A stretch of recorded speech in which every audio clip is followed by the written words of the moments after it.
Hey guys, welcome back to another episode of How to Convince with Lawyer Vids. I hope you had an amazing Mother's Day weekend. I know I did. I spent it with my parents and my girlfriend.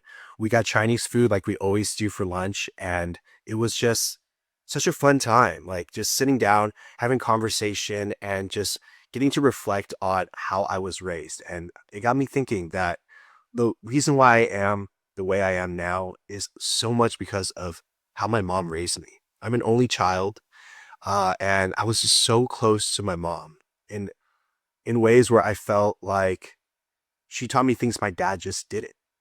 She taught me how to stay positive, how to stay calm in pressure situations, and how to always view things with a mindset where you almost feel bulletproof. No matter what comes at you, you're always able to go through any situation with a clear mind, and you're able to uphold your values and try to share those values with other people and not let the external things really affect what's inside, but try to project what's really here to the rest of the world.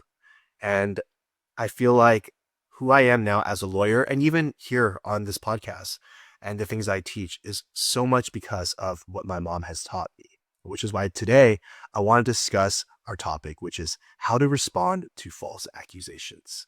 False accusations just hit differently, right? They challenge your reality. They make you feel like you're almost on the defensive and you don't know what to say back in order to avoid losing your credibility and avoid losing your own sense of self.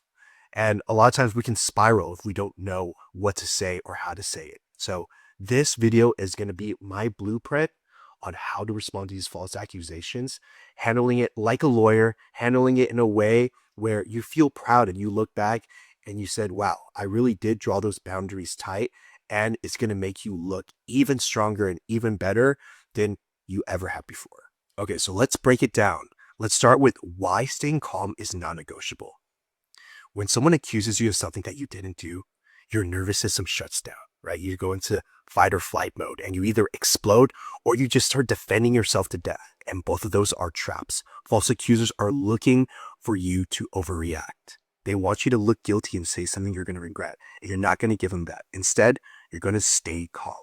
You're going to take a breath, pause, slow down the conversation. And I want you to say something back that's very simple. Just say, can you tell me what exactly you're accusing me of? See, false accusers hate talking about specifics, and you saying this shows that you're not afraid of the facts. Imagine this scenario. You're at work and your coworker says, you keep messing up all the reports, and you know that you did it. So he's falsely accusing you of this, and that immediately might trigger you to want to go off. But instead, I want you to take a breath and calmly say, can you tell me specifically what you're referring to? Boom, now the energy is shifted. So now that we know exactly what we're being accused of, the next step is to give a clear and confident denial. I want you to be short. I want you to be clear with no drama. You can say something like, that's not true. I did not do that. And then just stop. And notice what you're not doing. You're not apologizing for something you didn't do. You're not getting dragged into their emotional chaos. And you're not going to over-explain your innocence. Why? Because the moment you start talking too much and trying to explain too much, that's going to make it look like you have something to hide. Remember, confidence is quiet. All right. So speak a clear and calm denial and then stop talking. For example, say your friend accuses you of talking behind their back. Instead of getting a 10-minute long speech, what I want you to do is one, ask what specifically they're talking about, right? What specifically are you referring to? Then once they explain that, then two, you go into this step where you say, I did not do that. I did not speak behind your back. Boom, that's it. You don't need to give a long story or justification. Just end the conversation there. Let me be really clear. When you start over-explaining, you move from being viewed as credible to being viewed as defensive. And defensive energy always smells like guilt. So think about it. If you really didn't do something, you're not going to feel the need to go on and on about it. You say what's true, you let your calm energy do the talking. So when you're faced with false accusations, your job isn't to convince them. It's to represent the truth and protect your peace.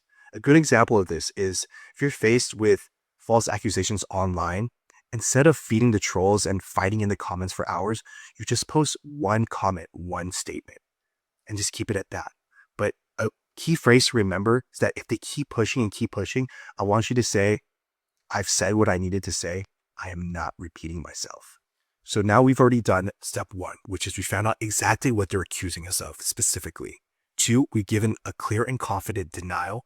Now I want you to go to step three, which is to set a clear boundary and protect your peace. Let's face it, the most difficult part sometimes isn't dealing with the accusation itself, but it's dealing with the person who keeps bringing it up over and over again. What I want you to do in this scenario is to set a clear boundary early and firmly. And I want you to say, I've already addressed it. If you keep bringing up false claims, I will end the conversation.